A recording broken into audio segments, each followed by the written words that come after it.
If you're not where you want to be in your career right now, the only person that's holding you back at the moment is you. Don't talk about people behind their backs and focus on being a good human being. Welcome, everybody, to the JeffMara podcast. Besides, wherever you're listening to this, you can also listen to this and watch it on YouTube. So just search for JeffMara podcast, and there we will be.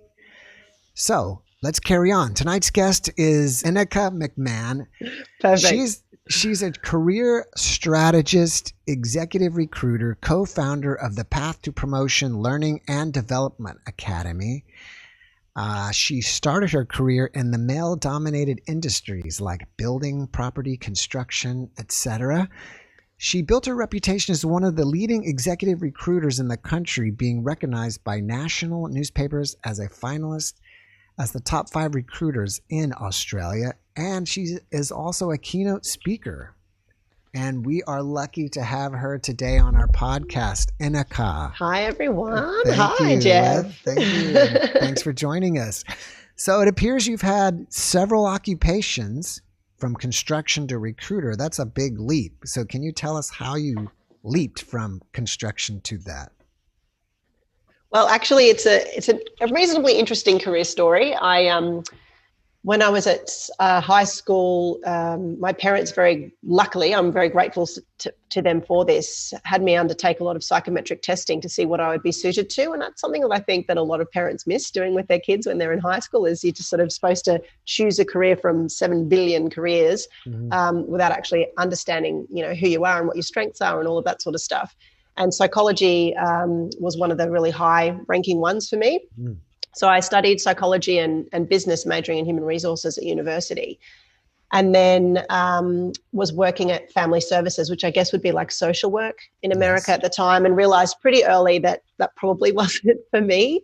Dealing with people that are really, truly broken takes a very special type of person. And I was the type of person who took it all home with me. Right. So recruitment seemed like a good option because I was a strong people person and all of that sort of stuff. And in fact, I decided to move into recruitment after a personal tragedy, which is I went to South Africa on holiday and was held up at gunpoint and robbed. It was all very traumatic. Wow. When was that? What year was that?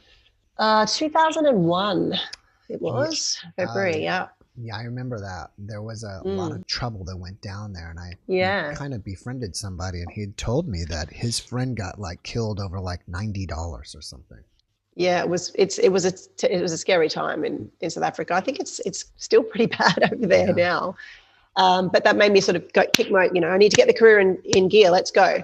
So in my early 20s, I went to interviews at a couple of recruitment firms, and one of them was a recruitment firm that specialized in construction, building, and engineering. So I did start immediately in recruitment, but in those spaces. Right. And so my first interview was with one of the directors of the business, who was a man in his 50s, and I'm 21.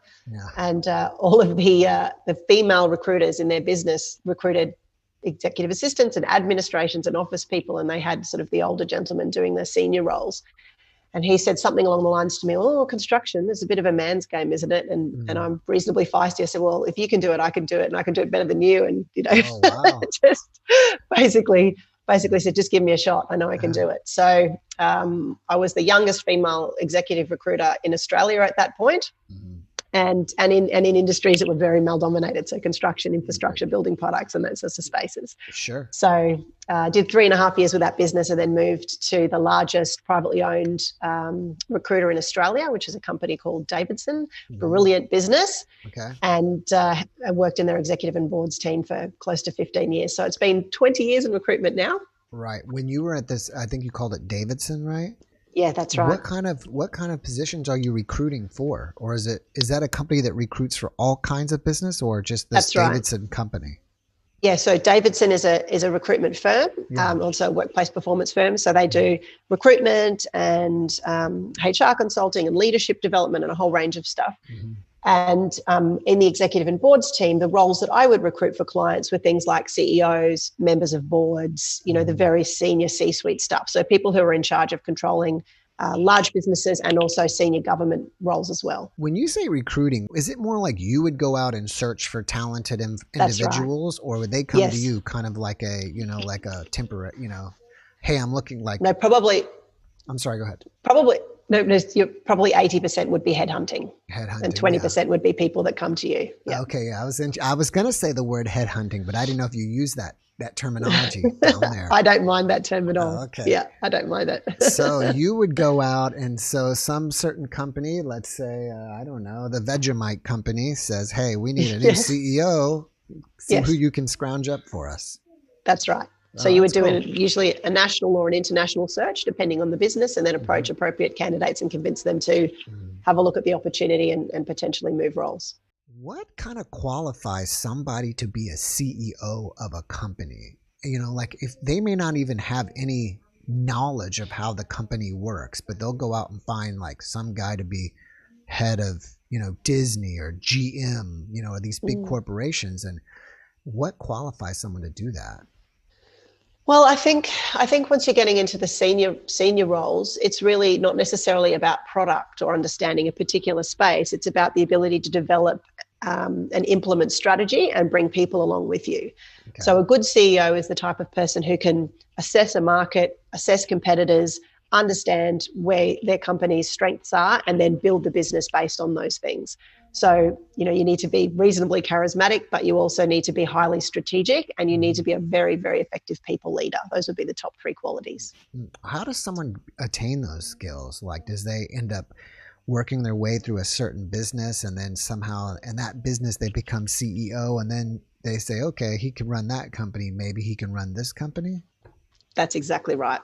That's it, exactly right. So it's working your way up the corporate ladder, taking more and more senior roles as you go, leading bigger teams, bigger projects, you know, bigger strategies, and then eventually moving into a position where you're, you know, running a company, preferably a larger one, building a good reputation, demonstrating that you can deliver good profits to either the owner or the shareholders, depending on whether it's privately owned or listed.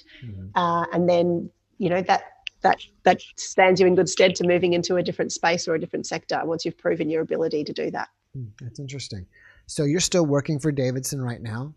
I work part-time for Davidson, but also most of our attention's on the path to promotion at the moment. Okay. Is this something that you want to develop and you want to step away from Davidson and do the path to promotion full-time? I only do consulting to Davidson. So because I've worked there for 15 years, the CEO and I are very good friends.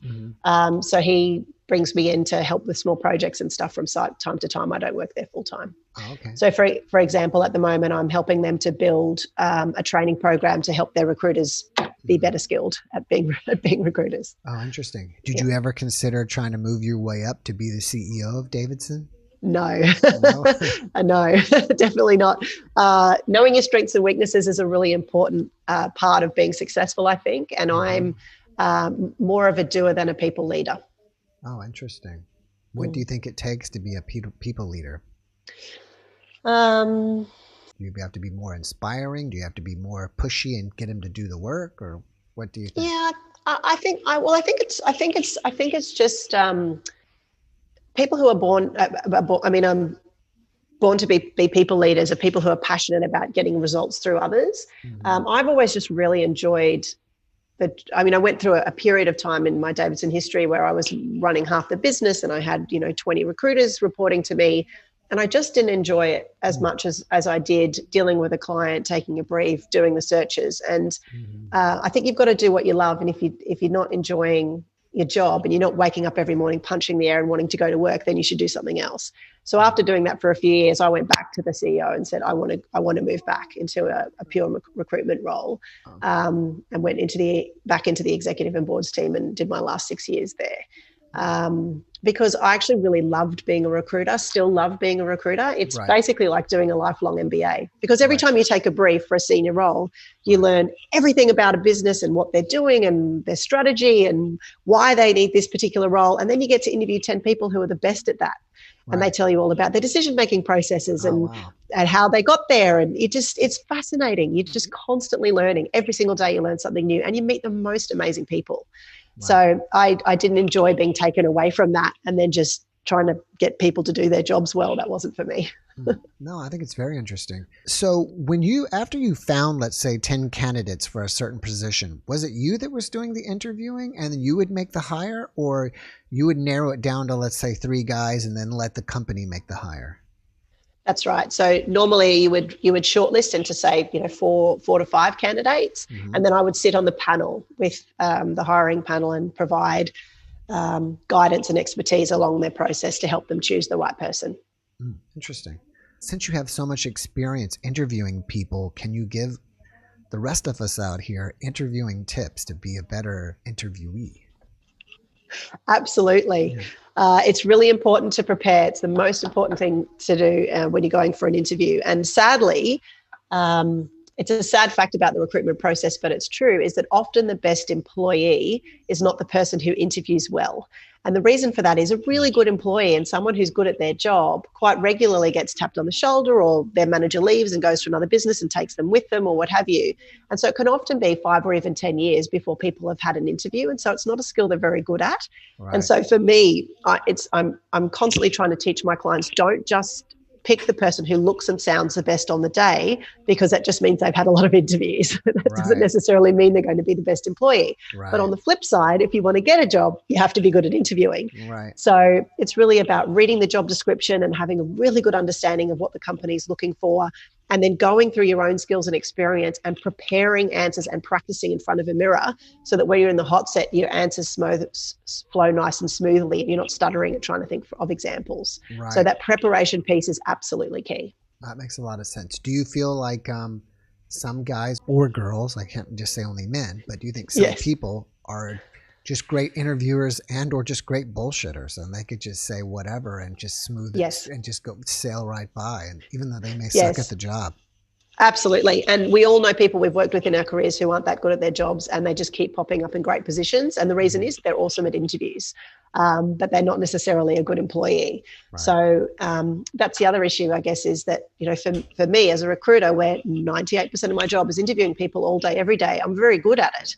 Whereas a lot of hiring managers, they might only hire 1 or 2 people a year. So it's not a skill that they necessarily develop either. And they're more likely to be bamboozled by someone who looks and sounds amazing.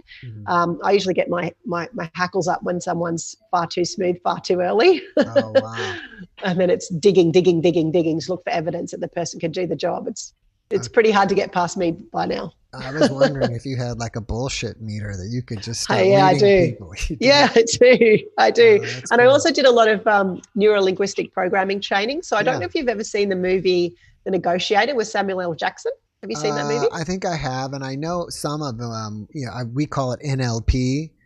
But you NLP, I think you kind of also NLP. Study. Some of it is, I think as you look at a person and they're thinking, if their eyes are looking in a certain direction, I know it's kind of visual or auditory memory, and and pay attention. Do you really watch a person's face that Absolutely. Closely?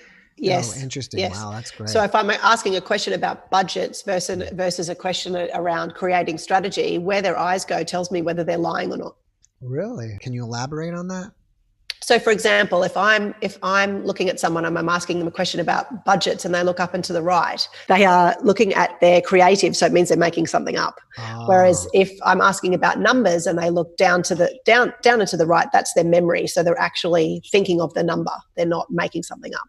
So it's things like that. There's a whole bunch of stuff. But yes, I absolutely stare at people's eyes when I'm interviewing them, because where they look before they answer tells me a lot about how much they're lying and how much they're accessing the truth. I need to remember that. I was just kind of trying to do that on my own. And does it matter about handedness? Because I feel like I'm left-handed and it just feels uncomfortable for me to look to the right and up. But you know what I mean? So does handedness play in that? No, it's the way that your brain, how your brain's split. It's got nothing to do with left or right-handed. Oh wow, that's very interesting. All right, it's fascinating. So one thing is preparation. What else can we do to do a better interview? So preparation is I cannot tell you how important that is. But then the other piece is making sure you're doing as much research as you can on the business and on the hiring manager, and also on the role function in terms of what they want to deliver. And then in the interview, asking some really pointed and clever questions around that, so that you're not just demonstrating to the panel or the hiring manager that you're a good little robot and you can answer questions well, but that you've actually thought about what you would need to understand in terms of for you to be successful in the role. There's nothing more disappointing than interviewing someone for 45 minutes, getting to the end of the interview and then saying, do you have any questions about the job? And the person says, no, I'm good. And you think, what? You're about to invest your career in this business. You've got nothing to ask about, about the role. That's a big warning sign for me, because often people spend more time in their jobs or their career than they do with their family. So it should be a really serious decision for you. It's just as important for you to interview the hiring manager as it is for them to interview you. Right. And a hiring manager will feel psychologically, I guess, more connected to someone who's taking it very seriously rather than just, putting on a show to get the job. Right. Okay, it's very interesting. Yeah. For me personally, I've always worked for myself. Mostly. I mean, I besides doing this, I still am a licensed chiropractor. Wow. And okay. I kind of worked for a few people when I got out of school, but I had my own business for about 20 years. And I had done this YouTube thing and it blew up for me. And then I still do that, but I'm kind of starting this podcast thing too. It's kind of a new thing for me. Yeah, right. But anyway, so it's a little bit hard for me personally to relate a lot to the corporate scene, but yes. I'm sure that a lot of the listeners can relate to this. Let me ask you this. Sometimes I've had to take extra work. Sometimes I'd considered, well, maybe I can get a little chiropractic job on the side, just a little side gig or something. But what is the best way to negotiate salaries and payment? Oh, that's a really big question. Look, I think it's the first thing is you have to understand your own worth. So it's really important to understand where your skill sets lie and what the market is paying for those particular skill sets. Mm-hmm. And that's something that particularly females are quite poor at. I know in America you have a similar scenario as we do in Australia, which is there is a significant parity gap between male employees and female employees. I think in Australia it's about 20%, and I think it's even higher than that. In America, I think it's closer to 30%, the gap between males and females. And part of that is, and I hate to say this, but it's partly our own fault. And the reason is we don't do the research when we're going into a negotiation. And just to give you an example of this, in a 20-year recruitment career, where I was recruiting, to be fair, in a lot of male-dominated industries, but there are still a lot of women in those roles as well. Mm-hmm. At least once a day, I would get a phone call from somebody saying something along the lines of, Ineke, I see you're recruiting an XYZ. I'm an XYZ. I'm not interested in the role, but I've got my salary review coming up in June, so I just wanted to know what the role was paying. So one call a day, 20 years, how many calls do you think I received from females? Yeah, like a zero? Zero. That's right. So my advice would be, if you've got a pay review coming up, get on the job boards, get on Indeed, have a look at similar jobs in your space, get on the phone to recruiters and find out what the market is paying, and then take that evidence with you into the negotiation and say, here's where I've achieved over and above my role. These are my responsibilities. Here's what I've achieved. This is what the market should be paying a role like this. Here's the evidence that I've gathered. I want X. Mm-hmm. What about in the actual interview process? Since you're interviewing, do you tell the interviewee, okay, well, this is how much the job offers, or do you wait for them to ask you how much is it offering, or when do you start negotiating that? Sometimes from the first phone call, because you don't want to waste somebody's time. And for me, because the roles I recruit are very senior, there can be big gaps in the salary piece. So if I'm recruiting a role and it's a $300,000 salary and somebody rings up and they're earning $500,000, I don't want to waste their time with a 45-minute phone call only to find out that they're way out of the range. So generally there would be a range that a client would specify for a role. And so usually in the first conversation, I'm asking candidates about what their expectations would be salary-wise before we go down the path of talking about the role any further. Right. Okay. And I guess it's best for the candidate to market rate for their role. Market rate. Right. Exactly. To just kind of know where we're going from. Do you ever actually get into negotiation over salary up front in person? Like yes, absolutely. You say, hey, it pays 200, and he says, no, I want 300. Yes, absolutely. Do they do most businesses give you a range to work with? Yes, most businesses would give me a range, and in some instances they don't, which is fabulous. They might just say, look, we're after the best person in the market and we're prepared to pay whatever it takes to get the appropriate person. I love it when clients do that, because the quality of candidates that you get in that scenario is significantly higher, and they're not necessarily always the person who's paid the most is the best candidate either. Let me just specify that. Right. But it means that you've got a more open dialogue between people who are saying, I'm currently being paid this, I want this to move. And again, I'd just like to, for any of our female listeners, please do not put yourself forward to roles and say that you'll take less money than you're currently on, because that happens to me all the time. I was recruiting a CEO role for a large property fund a few years ago and headhunted a number of women to be on the shortlist, because I like to have a diverse shortlist of equal male and female candidates. And these women weren't looking for jobs. They were successful in their roles already. And the conversations went along the lines of, with the male candidates, what are you currently on? 250. What do you want to move? 300. Oh, okay. That's a pretty big, and me sort of, it's a pretty big jump. Let's talk about that. Then with the female candidates, they'd say, and I'm making the numbers up, but what are you currently on? 250. What would you take to move? Anything from 230. Wow, what? Yeah, that's weird. Why would you take a lower salary to take a job with more responsibilities? Yeah. And they would often say things like, well, I haven't done this before or that before, so I'd have to learn that on the job. So, but but it's a bigger title and it's more people and it's what have you. And I, the career progression is more important than me. That's me slapping them around the head and saying, don't do that. Don't disvalue your own worth by saying you work for less money for a better job. That's a terrible plan. That's why we're paid 20% less. As you as an interviewee and in the business, would that be understood that this new person's going to need to learn stuff anyways? Yes, absolutely. And again, that's something that women typically don't do as well as men. Harvard Business Review has reported across a number of studies that a man will apply for a job if he has 60% of the skills, but a woman won't until they have 80 to 90% of the skills.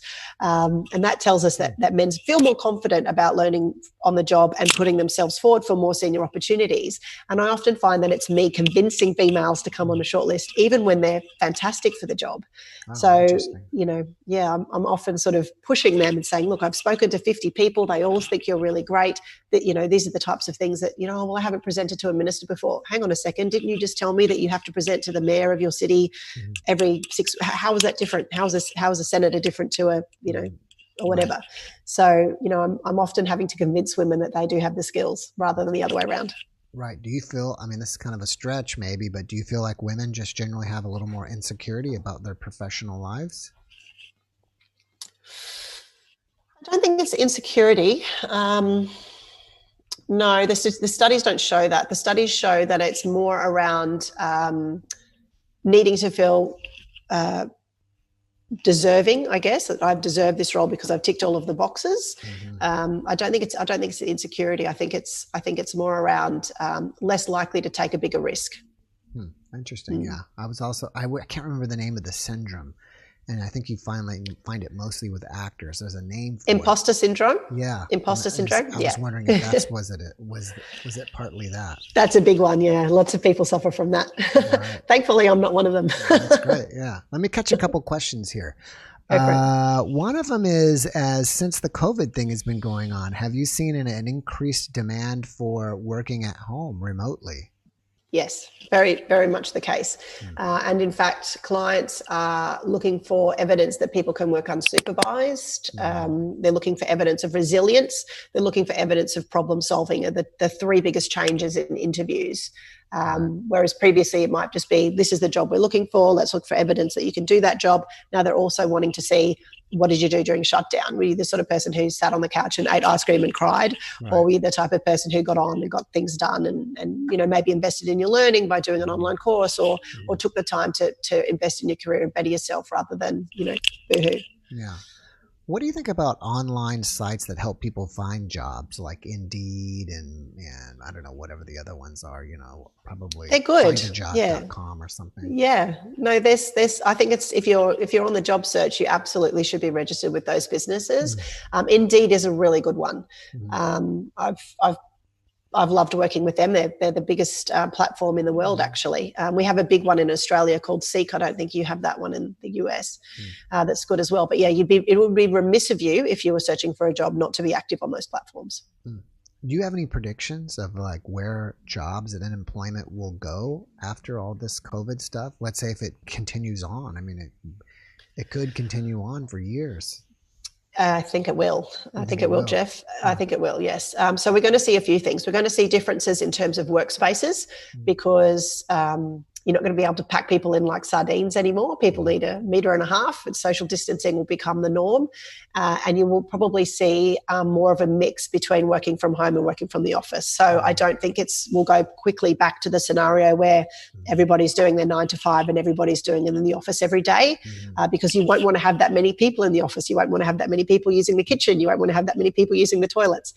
So I think we'll move to more of a hybrid model where there'll be some time working from home and some time working from the office. It was really interesting at the beginning of the pandemic. I think there was an overwhelming feeling of working from home. Yeah, this is going to be fantastic, and let's have this be the way moving forward. But like yourself, Jeff, having worked from home, and for myself for a period of time, it can get a little bit lonely. It can get a little bit isolating. And I think as this pandemic wears on, we're seeing more people say, actually, I want to get up and get dressed and put my clothes on and go to the office and, have a coffee with somebody. And I feel like I'm more productive in the office. So I don't think it'll be a scenario where, everybody now works from home forever, because people do need that interaction and that human connection, and they will want to return. So it'll mean bigger office spaces, bigger desk spaces, and probably a rotation scenario. That's my prediction.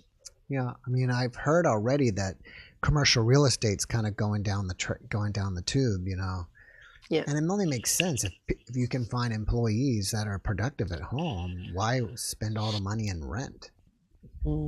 Yeah, that's very true. That's very true. But I still think there will be the need for office spaces, because you will see people wanting to, especially in people-based businesses too. Any of the professional services industries, banking, and so on. You need that eye-to-eye contact with people, I think, sometimes. So I think we'll see a mix. I think there'll be a slump in the commercial real estate market, and then I think it will pick back up again, because people will probably need more space for less people based on social distancing and desk size requirements.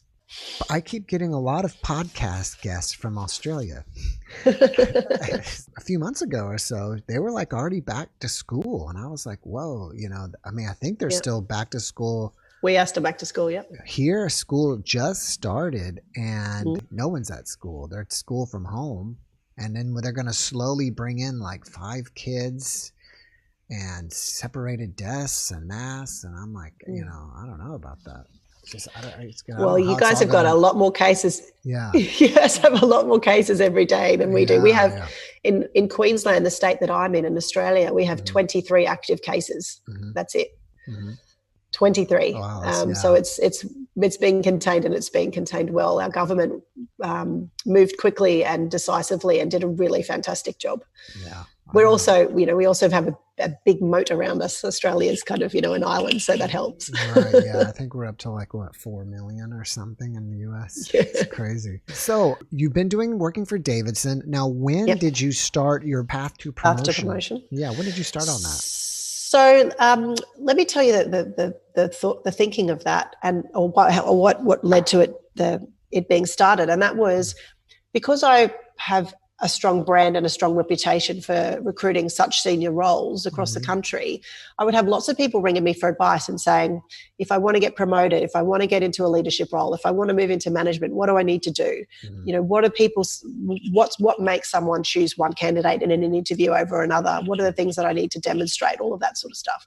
And so the career strategist piece that I've been doing for well over 10 years is sort of the one-on-one stuff. I thought, we really need to take this information and we need to get it out to more people, because the steps are the same, no matter what level of you're at in terms of your corporate career. It's understanding your strengths and weaknesses and being able to, really use those to help you propel yourself forward. It's being able to communicate and create clear and concise goals with your manager, your hiring manager, and build a great relationship with them so that they see you as a natural successor to their role. It's having really great mentors. It's having a career development plan. It's having some strategies. It's building your brand. It's learning how to speak more effectively. It's all of those things.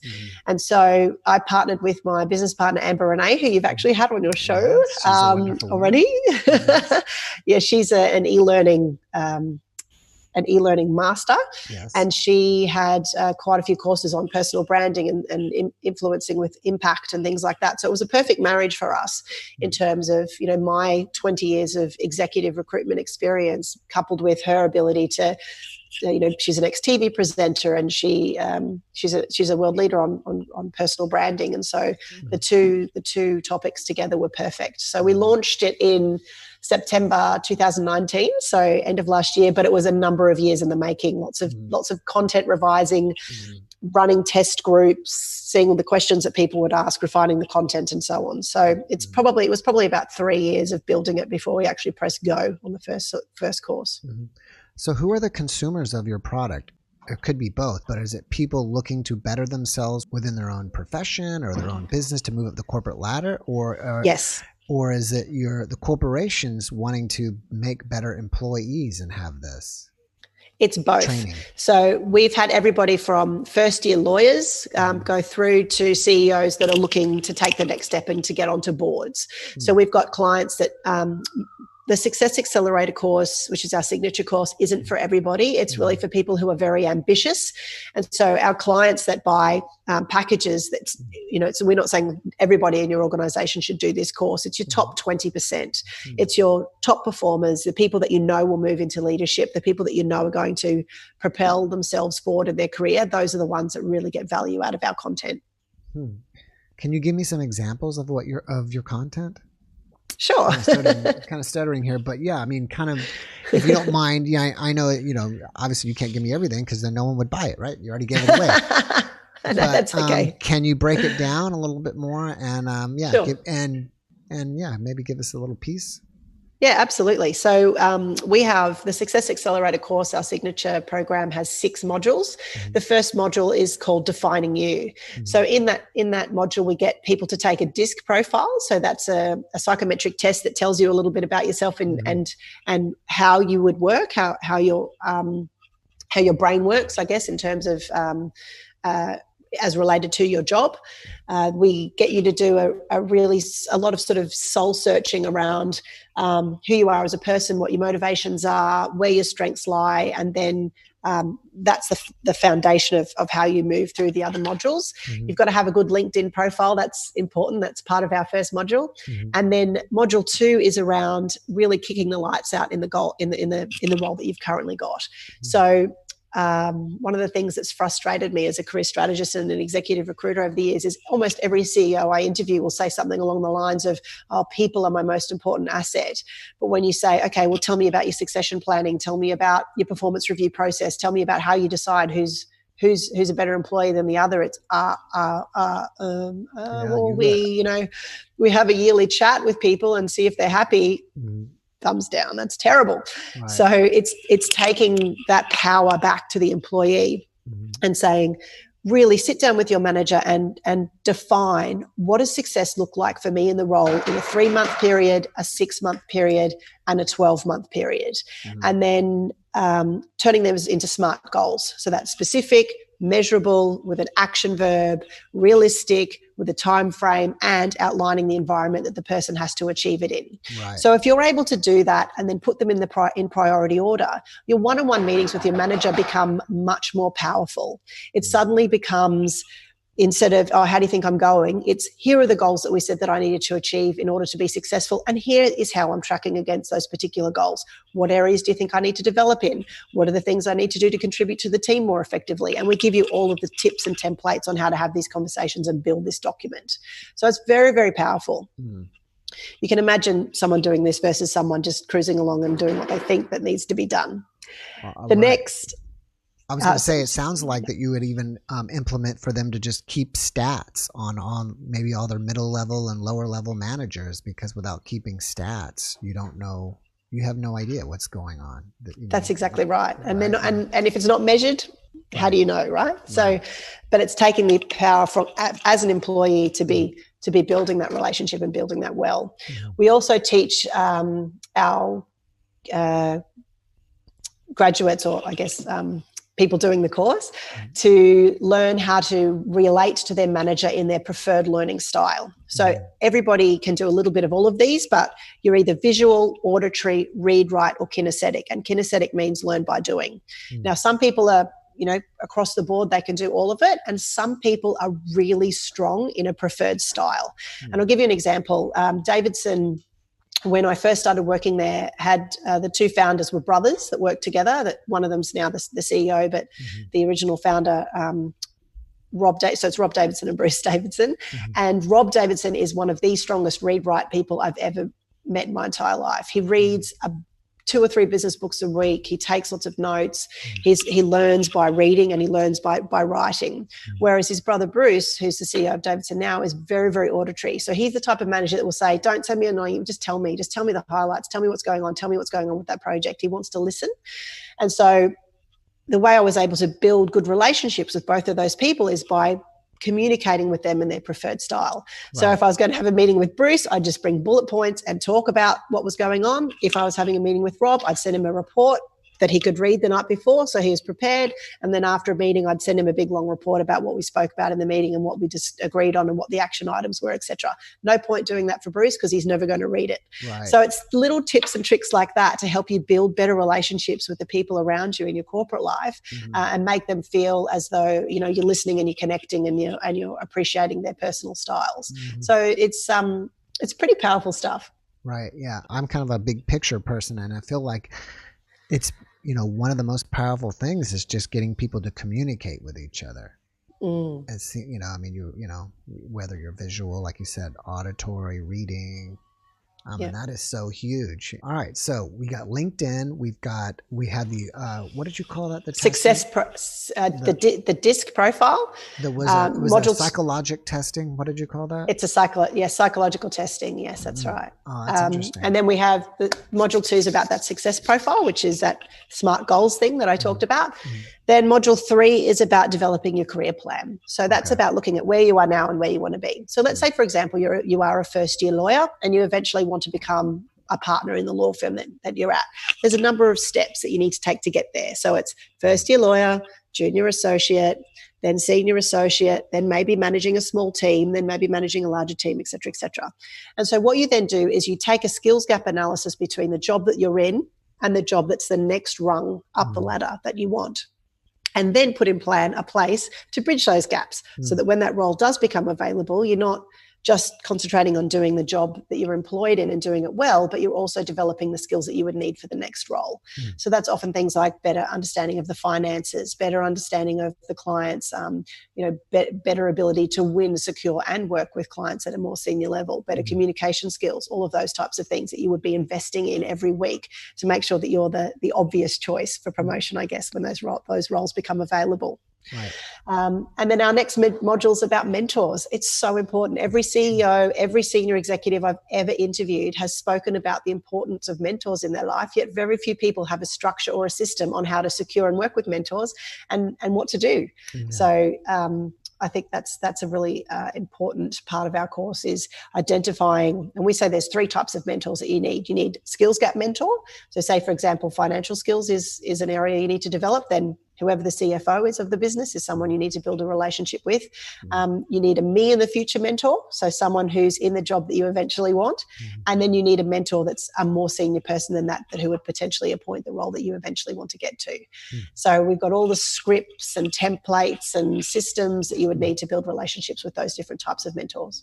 Since your course is an e-course, is it all completely, just done through the internet, or do they ever interact with you personally? Yes, they have both. So our system is video workbook, video workbook, video workbook. So you watch a video of either myself or Amber talking on a particular topic, and then there's a workbook to finish. And then you also get, as part of the course, you get access to us in a Zoom scenario. And that's 6. So there's 6 modules and you get 6 times you get to speak with us, either myself or Amber, depending on where you are in the course, because some of the things are more Amber related and some of the things that are more me related. So it's not just here, go off into the wilderness, sort it out yourself. You absolutely do have the support and access to us as well. Oh yeah, that's great. So do you feel like your course system can pretty much apply to almost any business? Yes. But only to the top performers, not to your average plodders. If you just want to go to work, do an average job and go home at the end of the day, it's not going to be of interest to you. It's really for people who want to get ahead. I thought you said that you had other courses as well besides this. We module. do. Yeah, yes, we courses? Do. So we've got 2 of our courses are smaller, punchier versions of some of that stuff. So we've got a personal branding and raising your corporate profile course. So that's just about listening better, speaking better, presenting better, raising your brand. We've got a course for hiring managers that's called How to Recruit the Best Talent. So that's my 20 years of recruitment experience in a really punchy format. And it's really interesting, actually. I thought we would be selling it mostly to hiring managers, but a lot of HR managers are buying that particular course as well, and people who've been interviewing for a long time. So that's been fascinating and unexpected. I'm sorry, what kind of managers did you say? Human resource managers. HR so managers. the people who are in charge of the people function. So that's been a lot of our purchases, which has been surprising. And then Success Accelerator. So those are the 4 courses that we have. Interesting. You ever just considered having an extra course about LinkedIn besides your module, just a LinkedIn course about how to develop and create a great LinkedIn profile?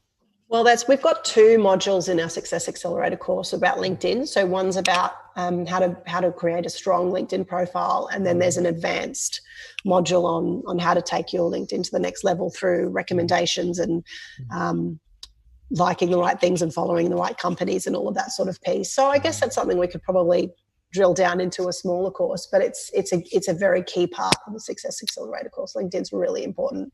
I've seen so many candidates get a job over another candidate based on the quality of their LinkedIn profile. Wow, it's interesting. You know, it's funny as I was thinking about my own personal one. I kind of take it seriously, but I didn't for many years because I was just doing YouTube, making, children's videos, like action videos and different stuff. So, but I kind of had it there, and then I also, mine's just a total mess. It has my work history, which you see for like many years I was a chiropractor, and then boom, I'm this YouTube person. So they're kind of like mixed together, right? And recently I've been thinking, should I like create 2 of them? Like have a YouTube one, and because I feel like not only, besides just creating content, I feel like I have a lot to author because I've been creating videos successfully. I have over 1 billion views and over 1 million subscribers. So I've been doing it successfully for a long time. I mean, I've had the channel since 2006. That's even before Google bought it.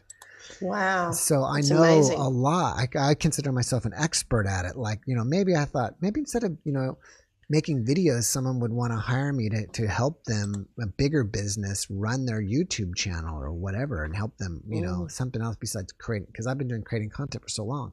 But then you see my thing and it's mixed with me being a chiropractor, and I don't, they're like, what the hell is going on with this guy? You know what I mean? So that's why I thought about, what do you think? Well, my first thing would be, do you have any interest in going back into the world of chiropractic ever? Generally no, but then I would just have the one profile then. But I would, I would make that a smaller piece. So I just have this year to this year, chiropractor for various businesses, blah, and then the majority of your profile, I would make it very much about where you want your career to go.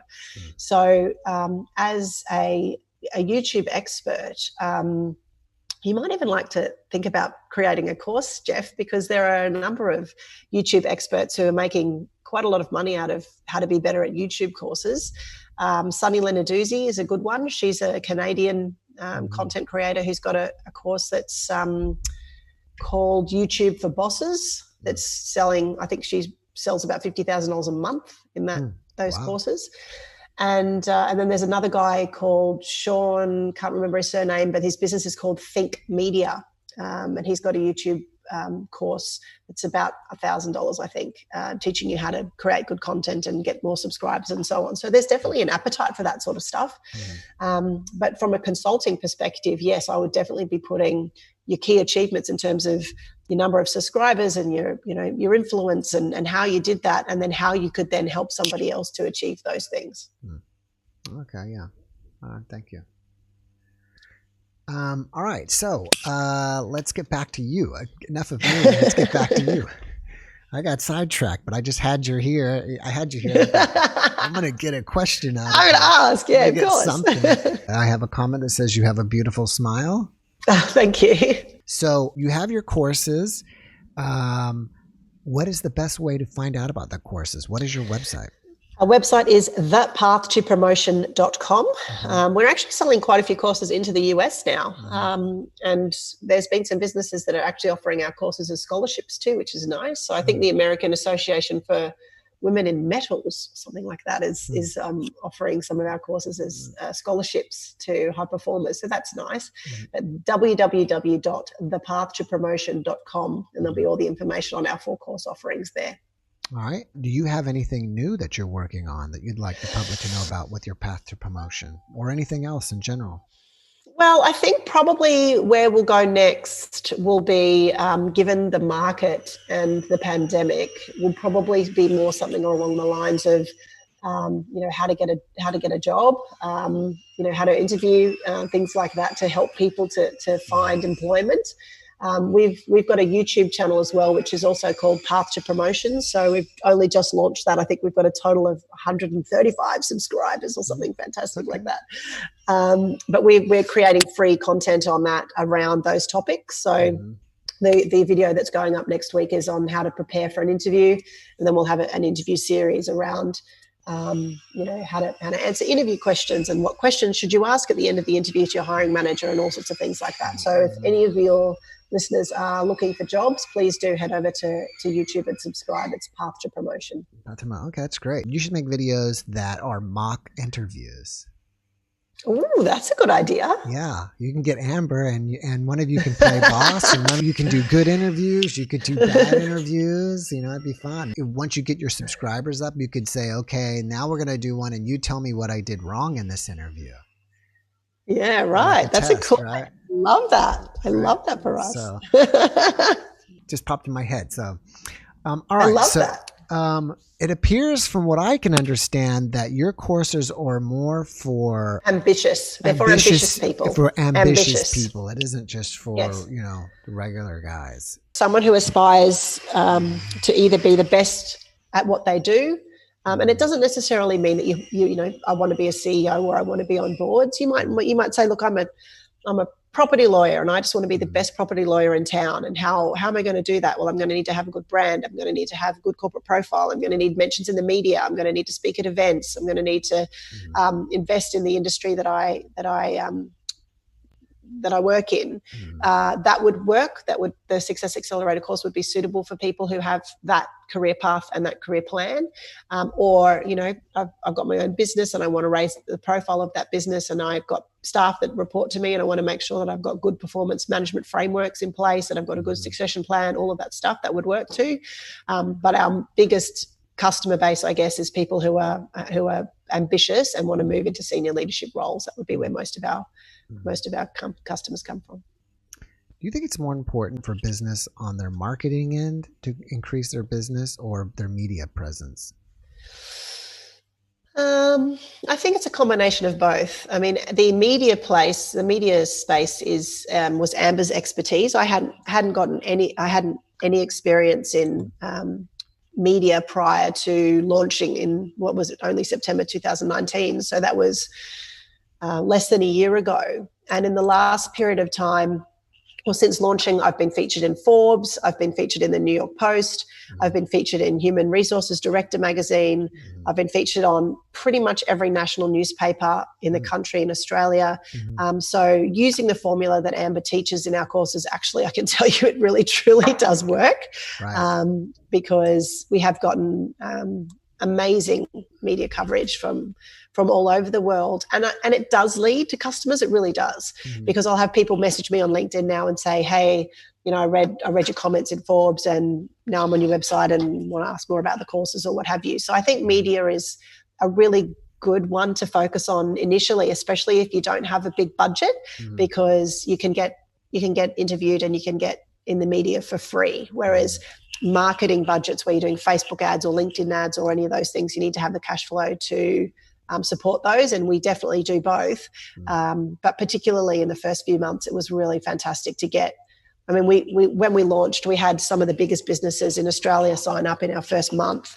So that was very lucky. And so we were able to shout that from the rooftops from a media perspective, as this female-founded business is signing up, you know, companies like Lendlease and Mirvac and government departments so we were able to get lots of media mentions and lots of media coverage from that, and I think it was really worth it investing in that. Yeah, I think it's great, and it's almost like the media is almost kind of part of your marketing anyways. Yes, now you can market that. Hey, I've been on Forbes magazine. That's right, as featured in Forbes. Career strategist Ineke McMahon. Yes. So how did you get into the keynote speaking? Was this from Amber's training or? No, I've been doing that for a long time. Yes, a long time. So because especially in my first, you know, let's call it 8 years in recruitment were very much in the male dominated spaces, property and construction and so on. There's very, you know, I was a female, I was young, and I was recruiting senior roles. It just happened that at industry events, they would say, oh, well, we need someone to talk about salary negotiations, or we want someone to talk about getting ahead in your career, or we want someone to talk about how to build a brand. They would naturally come to me. So I think investing time and effort into the sectors that you're employed in is a really important thing to do, because it pays so many dividends down the track. And I can't tell you how many times I've rung candidates over the years to approach them for jobs and had them say, oh, hey, yeah, I heard you speak in an event 5 years ago and you were talking about blah, blah, and that always resonated with me because of X, Y, Z. And so they're more likely to talk to me and more likely to, you know, consider job opportunities that I'm representing based on the fact that they've seen me speak at events. So I think it's a really important thing to do, no matter your sector, is to have a profile and be prepared to give back in that regard. Mm-hmm. Oh, that's great. All right, before we go here, can you give us any more tips on moving up the corporate ladder besides sleeping your way up and kissing butt? I don't advise either of those things. That's a terrible plan. It's a terrible plan. Look, I think I would probably like to say something about personal brand, because it's the words that get bandied around a lot, and I don't think people truly understand what that means. Mm-hmm. And I've been to a few personal branding courses and so on in my career, and I'm always bitterly disappointed, because it's usually someone saying, oh, how you walk and how you talk and how you dress, and you've got to wear red lipstick all the time, or you've got to speak this way or look this way, or whatever it is. And I think being authentic is so much more important than any kind of persona that you can put on. So the thing that I would love your listeners to take away today is your personal brand, whether you've focused on building one or not, you have one anyway, because it's the things that people say about you behind your back. It's the way they describe you to others. And so if you're wanting to build a good personal brand that will ultimately result in you getting promoted, you don't need to worry about what you're wearing and how you speak, but you do need to worry about, am I the person who someone gives me a project, I finish it and I finish it on time? Am I the person who's on time to meetings and values other people's time as much as my own? Am I the person who puts my hand up for extra, you know, work or opportunities? Or if I see a colleague struggling, I'm the one who steps forward to help them out. You know, that's the sort of stuff you really need to care about, not what color lipstick you're wearing or, you know, what your hair looks like. But are you the person that they'll say, you know what, you want to get something done, you go to Jeffrey. He knows what to do. He knows how to get things done. He's the kind of guy that you want to be alongside. That's what you want your personal brand to be. Yeah, I love that. I think that's great. For me, it's just like, you know, making your own personal integrity. Yes, don't do anything that you wouldn't feel comfortable having on the front page of the national newspaper. Don't ever, ever, ever, ever, ever, ever compromise your values. And always make sure that you know, you do, if you say something, you follow it through. That's one of the things that I think most people do really poorly is they say yes to everything and then they don't deliver, and that's far more disappointing. And then the other piece of advice I would give you is don't gossip. And I call gossip, if I've got a problem with you, Jeffrey, in the office, we have a little disagreement, and I go to somebody else and say, do you know what Jeffrey did, and blah, blah, blah, blah, and I download my problems on that person. That's gossip. Yeah. So if you've got a problem with someone, have the conversation with the person that you have the problem with, and that person only. Don't talk about people behind their backs. Don't be the person that nobody can trust. You know, your integrity, your values, and who you are will see. No one's going to promote someone into a leadership role that isn't trustworthy. So don't talk about people behind their backs. and focus on being a good human being. That's so important if you want to get ahead. Yeah, I love that. I think that's great. It's interesting when you say that. My wife's from Armenia, and they have an expression. Yeah, and they have an expression, and it's translated to "the dog that brings you bones will take your bones away." Basically, meaning that the person who comes to you that's gossiper, he's also going to be the guy that same person's going to be gossiping to you with the next person. Absolutely. Yeah. And I totally agree with that. Yeah. Don't be a gossiper. Don't gossip. And kind of don't even, give in to the gossip, I mean, even though sometimes it might be fun and funny and whatever. That's what reality television's for, though. That's what I honestly believe reality television is for. So you can go into work and say, oh my God, did you see what happened on The Bachelor last night? Blah, blah, blah, blah. That's fun gossip. Saying, do you know what so-and-so did and I don't like, that's not good gossip. Right. That's where Amber comes in. I haven't even watched her show. I need to watch her show. Oh, it's fabulous. She's fabulous. Netflix. Yes. It's on FYI. At the moment, FYI. And I'm at the point now where I got rid of all TV and I just have Netflix and Amazon. Because you have to, and here you have to pay for like 150 channels and you only watch like 3 anyways. So like, what's the point? When I just binge Netflix. That's a lot of content in America. Right. A lot of content. You had an amazing ending there. I mean, I was going to ask you, do you have another? I mean, your message was powerful there, but if you have one more message before we wrap it up, I would be happy to hear it. This is my final message to all of your listeners would be, one of my favorite sayings in the world is, if it is to be, it's up to me. So if you're not where you want to be in your career right now, the only person that's holding you back at the moment is you. You're the one who has control. You're the one who can take control of you're the one driving your life. And if you're not happy with where you're at in your career, then you need to do something to change that. So it's either investing in our course, hopefully, or looking at, maybe it's not the right company for you. Maybe you need to start looking elsewhere, whatever it is. Or you need to look in the mirror and decide that the only person in control of your life is you. So if it is to be, it's up to me. If you want something, there shouldn't be anything standing in your way. Yeah, that's great. On one last question about that. I love that. Do you believe, is that with everything in your personal life? Because a lot of people believe in, well, it's, if this certain thing happens, it's whatever's, not just with jobs, but just life in general, like, oh, this was either meant to be or it wasn't, I didn't go to the mall today. It wasn't meant to be. You know what I mean? Or like destiny or whatever. Or do you think we should take full responsibility for 100% of our lives? I think it's both. I think things happen to you that you can't control. Example, health. You can't, if you get cancer, that's not your fault.